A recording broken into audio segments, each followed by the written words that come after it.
"Come in," the demonologist says as he opens the door. A slight smile paints on his face, softening the sharp features. He's no older than 50. Though were it not for the deep creases on his forehead, Silly would have given him 40 at most. His dark hair doesn't show a single grey strand. "Aridio," he introduces himself with a slight old-timey bow. The apartment indeed looks more like a living space than an office of a therapist of any kind. The 10 walls warm up the area and fit well with the creme set of chairs that surround a wooden table. The lonely sofa of a matching upholstery is accompanied by a desk and a bookshelf overflowing with paper stacks.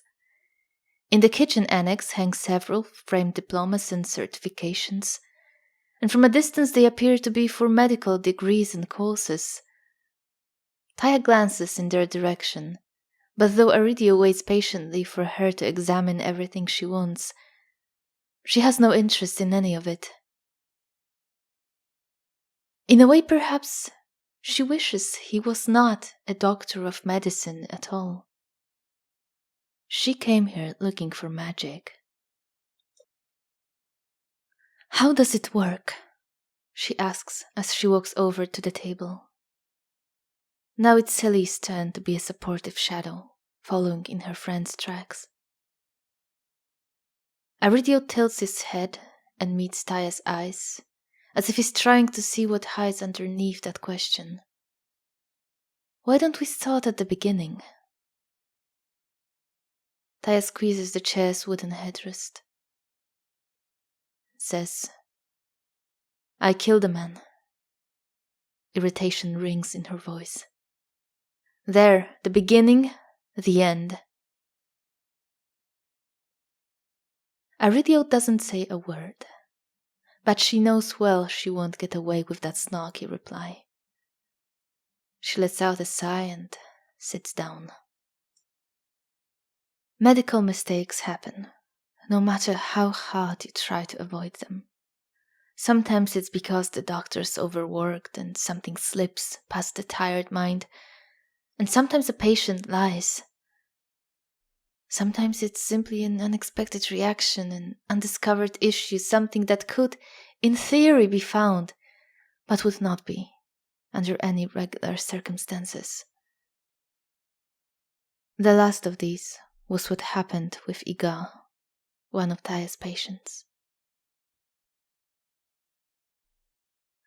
"I prescribed the wrong medicine, and my patient got an allergic reaction," she explains quietly, and Silly wishes she could relate the story instead. God knows she has every detail etched in her memory. But despite Taya's voice breaking and nearly dissolving to sobs, she continues, and subconsciously they both know she has to be the one to tell it. They tried to help him at the hospital, but a week later he was dead nonetheless. Even if it was not the direct result of the medication, it was the allergy that triggered the cascade of snowballing problems that drove him to his grave. Both Silly and Taya's brother had told her many times to visit Igar's family. Talk to them, explain, apologize. But Taya refused. "They have lost a husband, a son, a father, and I'm to go there and force them to listen to me, justifying myself? I have no right to use them to make myself feel better. Forget it." She looks at Aridio and says, "I have talked about it, understood it, dissected it in every which way. It feels like there is no amount of hard work or process that can help me in time." She throws air quotes around the therapist's buzzwords she learned to hate. "I don't have the power to wait it out. I need it to stop. Now. I need closure. This is when the dam breaks and she can't hold back the tears anymore. Celie squeezes Taya's shoulders, a little too hard, as if doing that could let her take some of that pain away. Alas, it can't. She wonders sometimes if she would take it better. If it's Taya's innate kindness that holds her hostage within this long-gone tragedy. Please tell us there is something here for her. Sally asks the man, even though it goes against her better judgment and all of her instincts. Magic, miracles, any kind of shortcut. Aridio replies, Magic? Miracles? No, I'm afraid not. But there may be something. Taya's shoulders nearly melt under Sally's fingers as these words disperse the paralyzing fear. To be a hopeless case, where even something as ridiculous as a demon spotting machine couldn't help. The outside world affects our physical bodies in undeniable ways, the demonologist goes on to explain. But everything else we can try to reject. Our brains do have the power to shape our emotional reality. We're merely not designed to control it. So before evolution catches up, we may need a little help. We need some tools to deal with what the increasingly convoluted world leaves inside our minds. The invisible, the intangible, often hiding in the depths of our subconscious for years, waiting to resurface in our moment of weakness. Our demons. He connects his speech to the slogan on the door. An HPV of the mind, Taya says. How apt. I might just steal it. If you take my demons in a package deal, it's yours. Aridio smiles more than Taya expected from someone she christened the demonologist. He stands up and invites her to the second room. Sally has to stay behind, but Taya is grateful that she came at all. She wouldn't have had the courage to knock at the door. The second room is much smaller. Both its walls and the ceiling are painted dark indigo. A solitary wall lamp lights the area with a bright, luminescent light. The only piece of furniture, if it can even be called that, is the device standing under the far wall.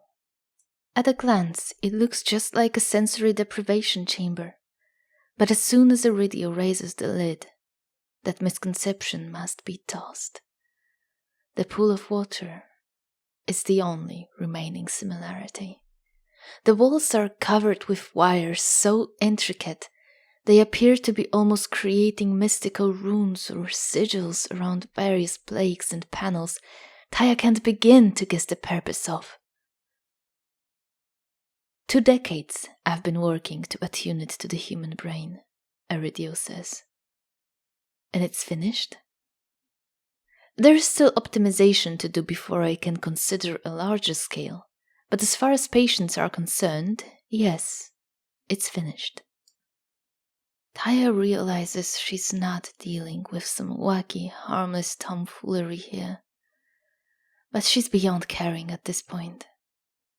So what does it do exactly? She asked.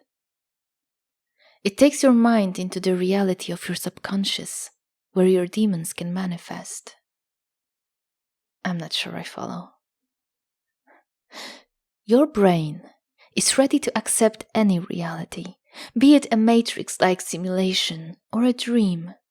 The difference between the reality we're in and the dream one is permanence reflected in our bodies and our memories, Aridio says. The device does 2 things. First, it takes the patient to the source of their anguish, and then it gives the encounter permanence, allowing your brain to accept it as real and interact with it in a meaningful way. So if I die there and my brain believes it, what then? I don't know, it's never happened before. You mean it hasn't happened yet? You could put it that way. She appreciates the honesty. So let me guess, you need me to sign something? That I do. Still, I ought to tell you that therapy is always a viable option. You ought to. You did. Now give me the pen. The liability waiver is signed. She's not ready, but she will never be ready for this, so she says simply, I'll see my patient, won't I? Likely so. Shall I send your friend home? This may take a good few hours. Yes, of course. Taya is shaking as she's left alone in the room to change into the patient clothes. But this is what she truly wants. To be able to face him, talk to him one last time. To finally explain, apologize to him, and justify herself without burdening the living. But of course, she knows that it's not Igar's forgiveness that she truly needs. It's not he who has to accept that she's not guilty. And she probably knew it before one therapist after another told her so. She enters the capsule and submerges her body in the lukewarm water. Aridio comes back to cuff her hands and attach a multitude of colorful wires to her head and above her heart. When she's all ready, he lowers the lid. Instantly, the first spark jumps across the surface of water, reminiscence of a runaway storm charge escaped from a malfunctioning outlet. And so it begins.